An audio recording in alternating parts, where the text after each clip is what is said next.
When I was 14, my father planted drugs on me to get me kicked out of the house. I fought for 10 years to prove that I wasn't who he made me.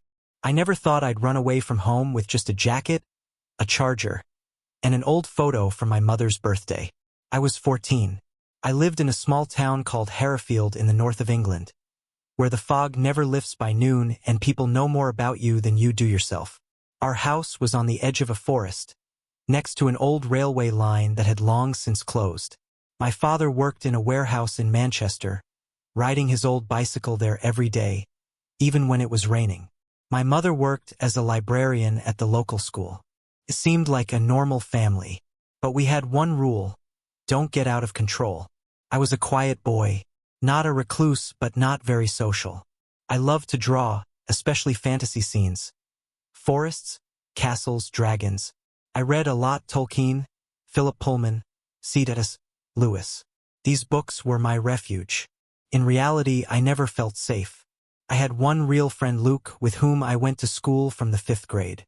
We played chess, watched films, sometimes sneaked into open-air concerts in Leeds or cycled to the old quarry. Nothing criminal. Nothing that could be an excuse. But my father always said that I was not like the others. That I was weak. That I would never achieve anything. First it was words, then looks, then pushing, then locking myself in a room for whole days. My mother was silent. She simply said, asterisk, he wants you to get better. He cares. Asterisk, but it was not care. It was hate. Hate that I wasn't like him at my age. Not athletic. Not loud. Not manly. In October, when I turned 14, there was a raid on my school. The police came after someone reported a possible weapon. They didn't find anything. But then they started talking about drugs. About someone seeing a boy in 9B handing someone a baggie. I wasn't even in that class. I'd never been to that wing of the school for recess. But rumors spread faster than the truth. But the next week, when I came home after school, there were police in my room. The door was open. My backpack was on the floor, open. On the bed was a bottle of clear liquid, and a baggie of white powder. I didn't even know what it was. I'd never held anything like it. I'd never tried it. I didn't even see it in real life. It's not mine, I said, trembling. I don't even know where it came from. My father stood in the doorway, cold, calm, as if it was normal. No emotion, no terror, nothing. We've suspected it for a long time, he told the police. He's changed, closed off, doesn't sleep at night. We were afraid it was only a matter of time. Dad, I shouted. It's you. You did it. I didn't do anything. He didn't even look at me. He just nodded to the police. They took me. They took me to the police station in Bradford. They questioned me. I cried. I said I didn't do anything. But I had physical evidence. In my backpack. In my room. The police said it was suspicion of drug possession. But because of my age, they wouldn't put me in jail. But I would be expelled from school. Social services intervened. And my parents said they couldn't provide a safe environment because I was a danger to myself and others. The next day, I was sent to a temporary shelter for minors in Bradford St. Anne's Home for Youth. I wasn't allowed to take anything with me except my clothes. I took the photo out of the notebook, folded it up and hid it in my jacket pocket. It was the last thing I managed to take. As the bus pulled away, I saw my father standing at the gate. He didn't wave. He didn't look. He just stood there, as if he had thrown the rubbish away. My mother stood behind him, her hands on her chest as if she were cold. No tears, no gestures. I didn't cry. I just thought, it wasn't me.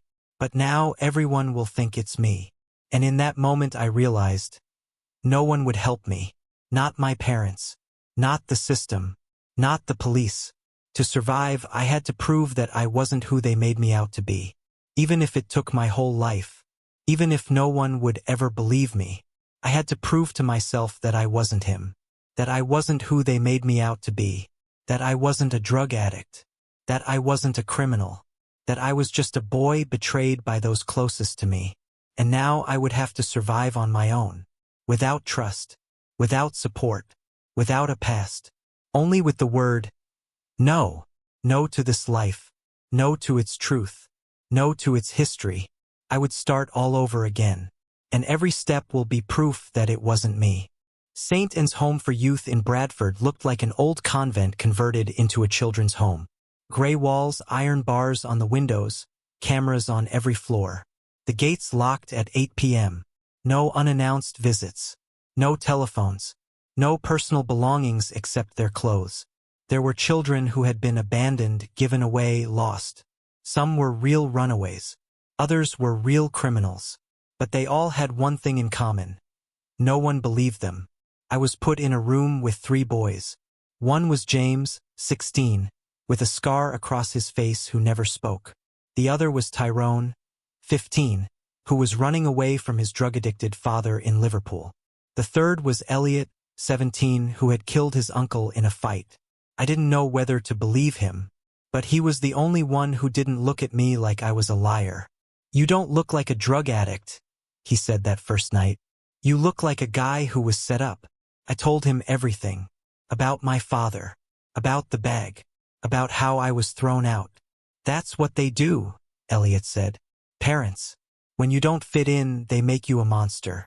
Because it's easier to throw out a monster than to admit that you've failed as a parent." I didn't want to believe it, but he was right. It was hard at the shelter. We weren't allowed to have phones. No unsupervised outside contact. If anyone wanted to see their parents, they had to wait weeks. I wrote a letter to my mother. Just asterisk, "It's not me. Please believe me. Asterisk." She didn't answer. A month later, I was referred to a psychologist. Mrs. Carter, a woman with a stern look and a voice like something out of an old radio. She said I had trust issues, that I distorted reality, that my father was the authority figure in the family, and he wouldn't lie. And if he was lying? I asked. "Then you need help even more," she replied. I stopped telling the truth. I started telling them what they wanted to hear.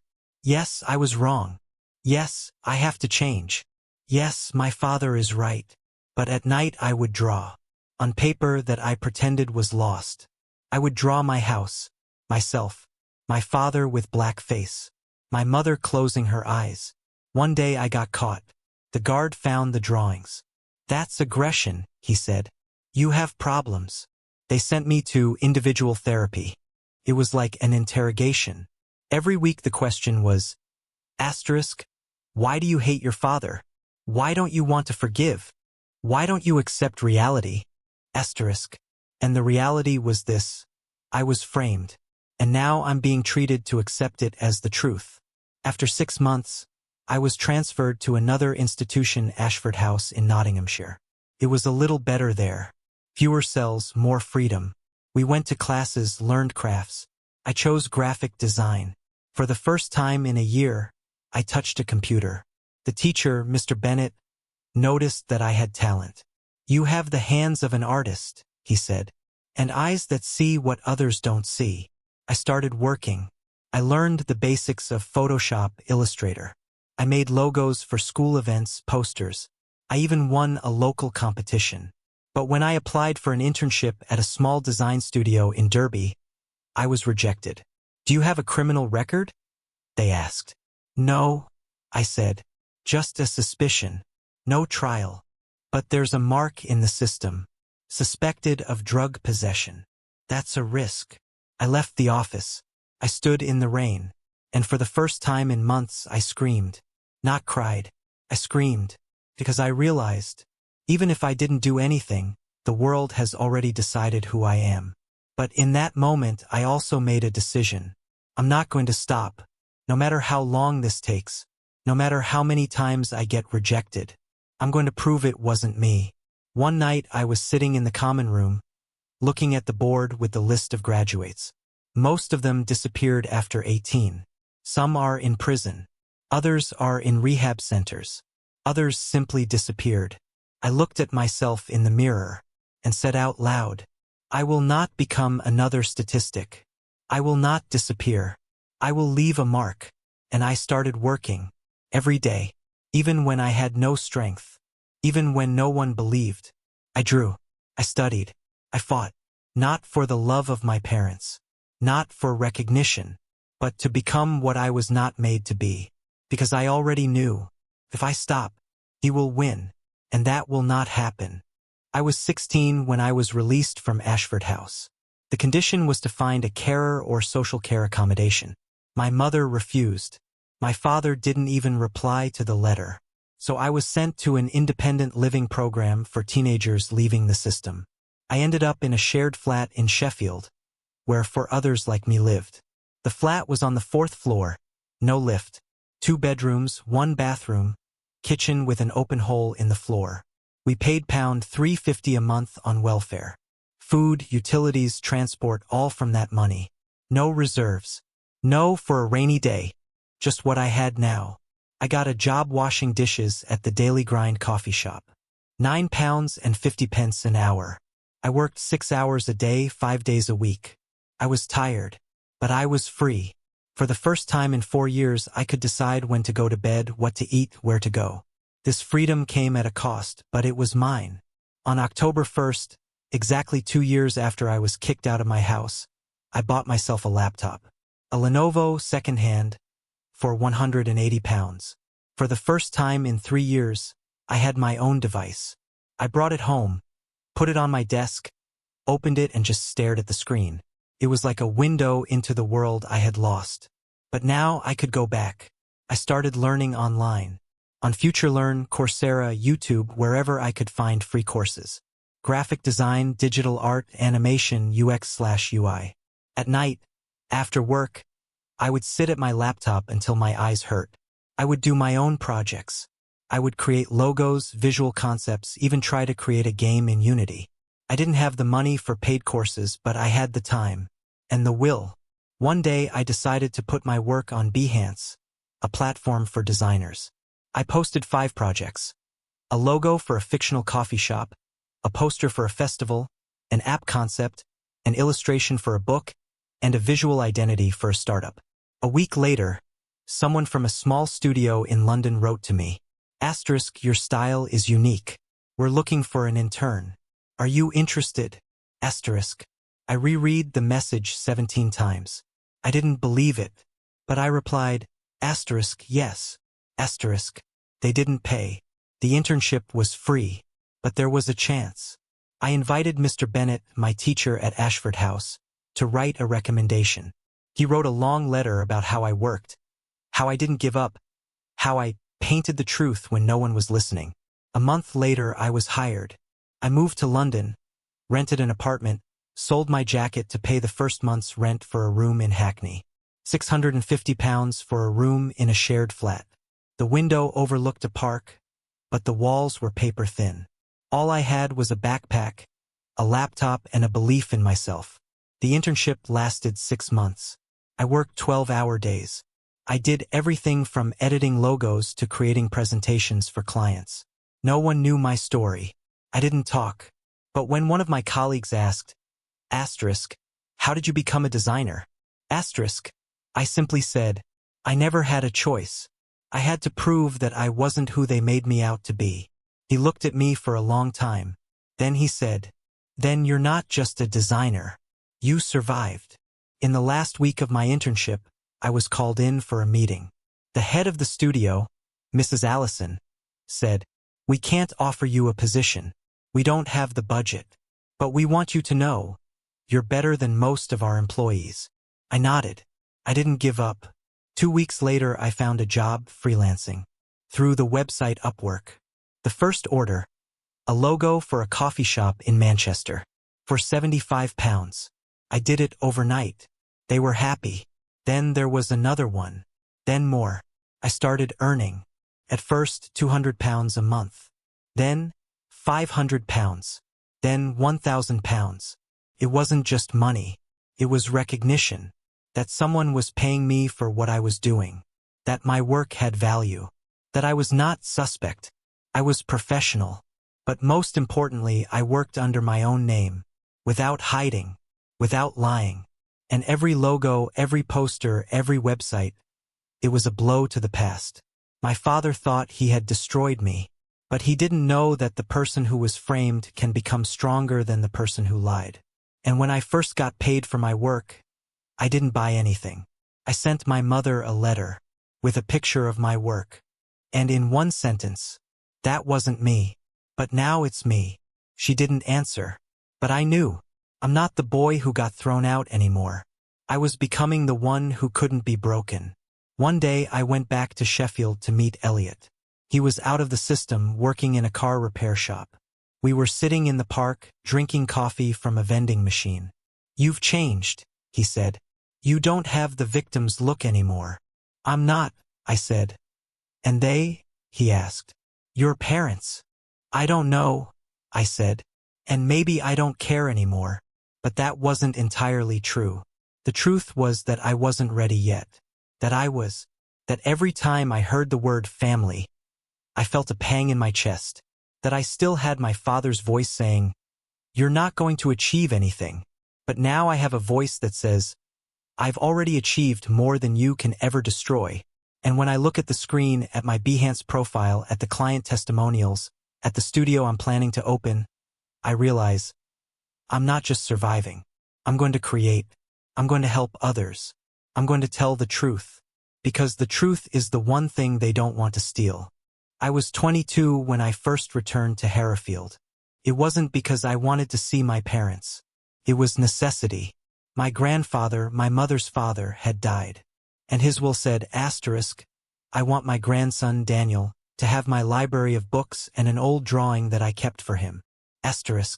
My mother tried to block it, but the lawyer said the will was legally valid.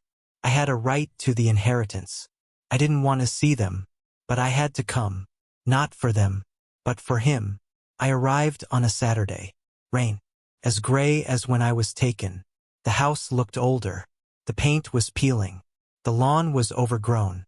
There was no one outside. Even the cat that used to lie on the fence was gone. My mother met me. She was old. Her hair was gray. Eyes empty, as if there was nothing left in them. "You've grown up," she said. "Yes," I answered. "It's been 8 years." She didn't offer tea. She didn't offer to come in. We stood at the gate. She handed me a big box. "Everything is here," she said. "He said you deserved it." "Do you think so?" I asked. She was silent for a long time. She looked at the ground. "I don't know who you are now," she said. "But he always believed in you." I took the box. I wanted to leave. "Daniel," she stopped me. "Your father, he's sick. Cancer. The doctors give him a year." I didn't turn around. "That doesn't change what he did." "No," she said. "It doesn't change. But he asked for you to come." "Never," I said. "He didn't ask me when he was planting drugs. He didn't ask me when they took me. Is he asking me now?" "No." I left. But that night I opened the box. Inside were hundreds of books. Classics, fantasy, art, and one painting. Small, framed. It was a drawing of mine. Since I was 13. I drew a forest on fire, and in the middle of it was a boy with a lantern. My grandfather kept it, and he wrote on the back, "You've always seen the world differently. Don't let them put out your light." I cried. For the first time in years. Not because I was weak, but because for the first time in a long time, someone saw me, not as a problem, not as a suspect, but as me. A month later I got a call. It was a detective from Hereford Police. "We've opened a new investigation. New evidence. A former neighbor confirmed that he saw your father hide something in your backpack at night." "Why now?" I asked. "Because he died. And before he died he wrote a confession." I fell silent. My heart was pounding as if it wanted to burst. "Did he confess?" "Yes. He wrote everything. That he was afraid you would become a tearful artist who would disgrace the family. That he had decided to put an end to it. That he had planted drugs to get you kicked out." I felt no joy, no satisfaction, only emptiness. Because now I knew. He didn't just hate me. He tried to destroy me. And he did it knowingly. But I had a chance. A chance to prove the truth officially. I went to the hearing. My lawyer, whom I had hired with my hard-earned money, had the record expunged from my file. Officially, I never had a criminal record. When I left the building, The sun was shining for the first time in a week. I stood on the steps looking up, and for the first time I felt free.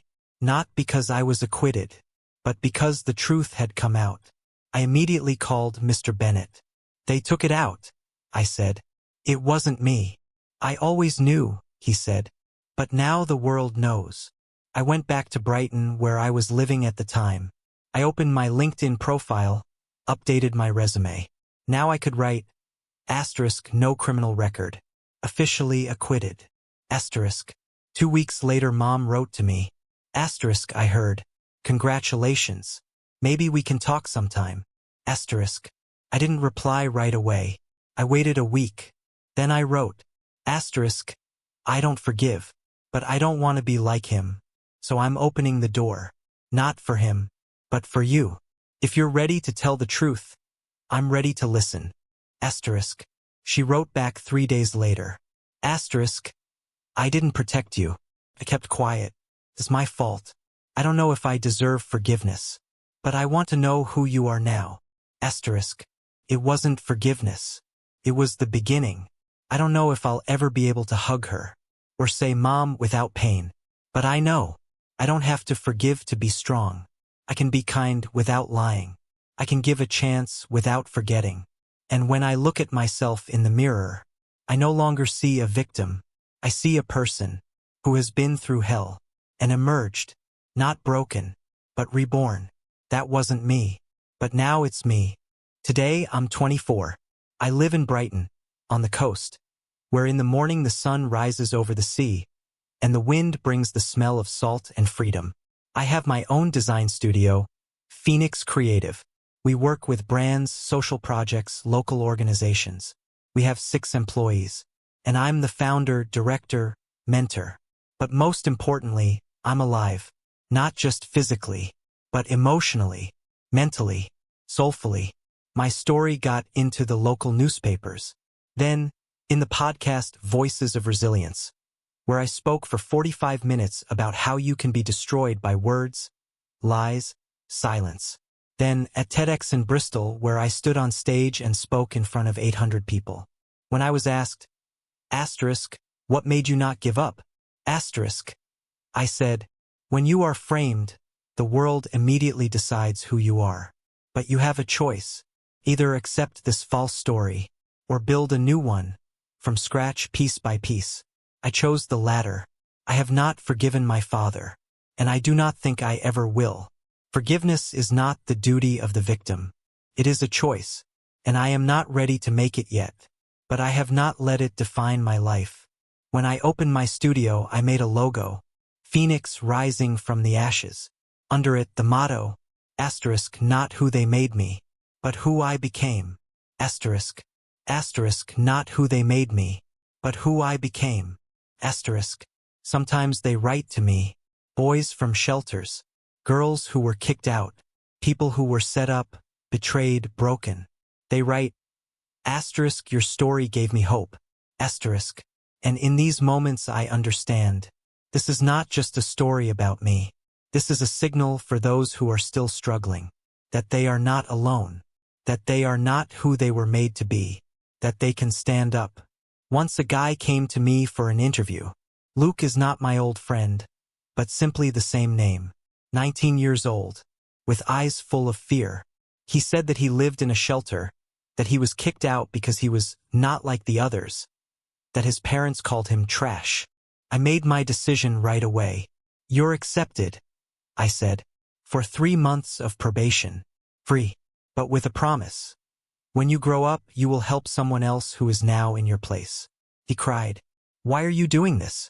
Because someone once believed in me, I said, and I can't leave it.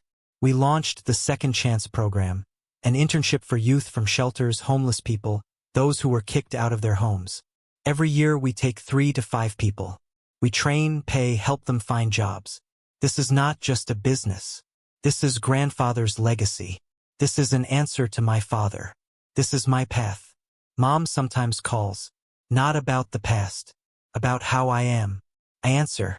Sometimes we talk for a long time, but there is a rift between us. It may never be. But I am no longer the boy who had to prove that he was not a criminal. I am someone who creates, who helps others, who tells the truth. And when I look at myself in the mirror, I no longer see a victim. I see a person who has been through hell and come out, not broken, but reborn. So if you're reading this and you've run away or been thrown out or been told you're worthless, remember, you are not who you were made to be. You are who you will become. And this is your beginning. I don't want to be a hero. I just want someone who's standing in the rain now like I was then, to hear, you will survive. And this will be your beginning. My father thought he had destroyed me, but he didn't know that the strongest people are the ones who were broken but who built themselves back up. I was dumped. I was thrown out. I was condemned without a trial. But I didn't stop. And now, when I sit at my desk in my studio, looking at the team, the projects, the letters from those we saved, I know it wasn't me, but it is me, and I won't disappear. I will leave a mark, because everyone who fights deserves a chance for the truth, for the light, and to say, it wasn't me, but now it is me. Sometimes I think back to that night when I stood in the rain after being rejected for an internship. When I screamed into the void. I don't scream anymore, but I remember. And every time someone says, I can't, I say, you can. You've already survived. And this is the hardest part. My studio is now not just about design. We launched an online course for young people with a difficult past, from zero to profession, free, with support, mentoring, portfolio. The first graduates are already working in London, Manchester, even in Amsterdam. And when they write, you changed my life, I understand. It's not me. It's faith in. Possibility ***. It's light that is transmitted. I don't know if I'll ever be able to hug my father, or say daddy without pain. Maybe not. But I do know I don't have to forgive to be strong. I can be kind without lying.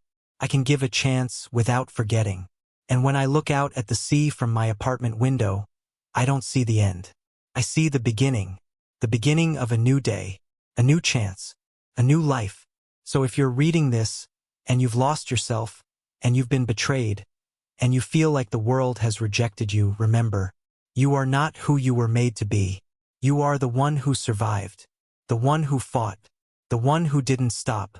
And if you're reading this, it's not the end. It's the beginning.